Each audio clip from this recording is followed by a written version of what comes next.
রাধে রাধে। আজকে তোমাদেরকে একটা গল্প শোনাবো। আজকে একটা গল্প নিয়ে এসেছি। গল্পটা হলো শাশুড়ি আর বৌমাদের। একটা ফ্যামিলি ছিল, তারা ফ্যামিলির ভিতরে দুই ছেলের মা ছিল। তো দুই ছেলেকে বিয়ে দিয়েছে, দুটো বৌমা এনেছে। তো দুটো বৌমা এনেছে। বৌমা এসেছে শাশুড়ির সঙ্গে চলাফেরা করছে, সব কিছু ঠিক আছে। তো শাশুড়ি একটু কঞ্জুস টাইপের ছিল। তো শাশুড়ি রোজ মানে কেউ লিটার বলে, কেউ কেজি বলে। আচ্ছা, আমি 2 লিটার বলি। 2 লিটার দুধ নেয় রোজ, 2 লিটার করে দুধ নেয়। তো ওদের দুই ছেলে আর মা মিলে 2 লিটার দুধ মানে ওরা খেয়ে ফেলে। একদিনও বৌমাদেরকে দেয় না। তো দুই বৌমা রোজ শাশুড়ির দুধ জাল দিয়ে সন্ধ্যের সময়, রাত্রে ভাত খাবারের সময় দুই ছেলের ঘরে 2 গ্লাস আর শাশুড়ির মার ঘরে 1 গ্লাস দিয়ে আসে বৌমারা। রোজ দিয়ে আসে, এরকম রোজ চলে যায়, এরকম দিতে দিতে।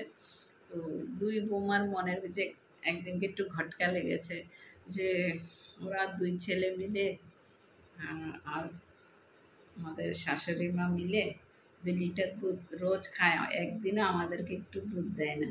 তো ছোট যায় আর বড় যায় দুজনে মানে মিলে বলছে, চল আজকে আমরা একটা বুদ্ধি করব। আজকে আমরা দুধ খাবো, মা তো দেবে না, তো আমরা নিজের বুদ্ধিতে আজকে আমরা দুধ খাবো। তো আজকেও দুধ জাল দিতে বসিয়েছে চুলাতে। গ্রাম দেশে যেরকম লার্কির চুলা, রান্না বান্না হয়ে গেলে দুধটা বসিয়ে দেয়, দুধটা গাঢ় হয়ে যে উপরে সর বসে থাকে। তো শাশুড়ি দোনো বৌমা মিলে কি করেছে, একটা ময়দা দিয়ে একটা ব্যাঙ বানিয়েছে। তো ব্যাঙ যখন বানিয়েছে, তো শাশুড়ি তো দুধ বসিয়ে দিয়ে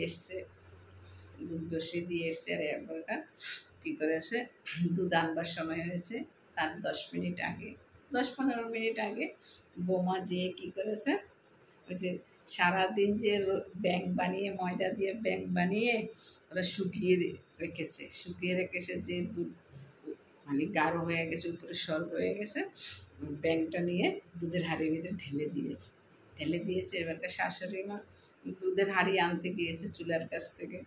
তো দেখছে যে ব্যাঙটা মরে একদম ভেটকিয়ে রয়েছে। ব্যাঙ মানে শাশুড়ি মা বলছে, আরে চারিদিকে দেখছে আর করছে, ইস, এই ব্যাঙটা কি করে দুধের ভিতরে পড়লো, মরে একেবারে সাদা হয়ে রয়েছে। কারণ বৌমারা তো এখন কাছে নেই, ব্যাঙটা আমি ফেলে দিয়েছে, চামচ দিয়ে উঠিয়ে ব্যাঙটা ফেলে দিয়েছে। তো আজকে একদম ঢেকে ঢুকে দুধ নিয়ে রান্নাঘরে নিয়ে প্রতিদিন বৌমারা ভাত বেড়ে দেয় দুই ছেলেকে আর শাশুড়িকে।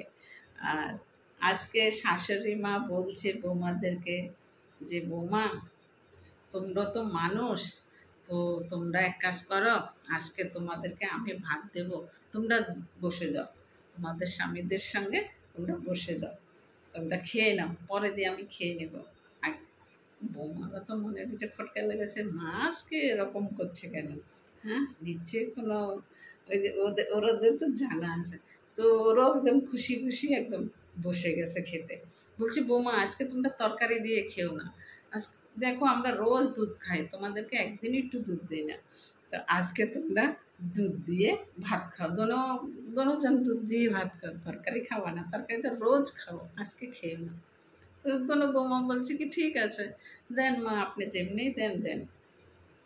একদম দুই বৌমারে থালের ভিতরে একদম মানে কাঁচা কাটা থাল, একদম গাঢ় গাঢ় থাল যেরকম হয় না, অনেকটাই দুধ ভাতে আটবে। তো দুটো থালের ভিতরে ভাত দিয়েছে শাশুড়ি বৌমাদেরকে। বৌমারা একদম চিনি টিনি দিয়ে লবণ টবণ দিয়ে মেখে টেকে দিয়েছে। শাশুড়ি মা একদম মানে আজকে 2 লিটার দুধ মানে দুইজনকেই সমান ভাগ করে দিয়েছে, একদম থালা পুরিয়ে। তো দুই বৌমাই খাচ্ছে, খেতে খেতে ওরা গল্প বলছে। একজনের মুখের দিকে তাকিয়ে আরেকজনকে বলছে, বলছে উক্তির ভিতরে যুক্তি, দুধের ভিতরে ব্যাং, আজ কেন শাশুড়ি মা ঝাপ্পর ঝুপ্পর দেন।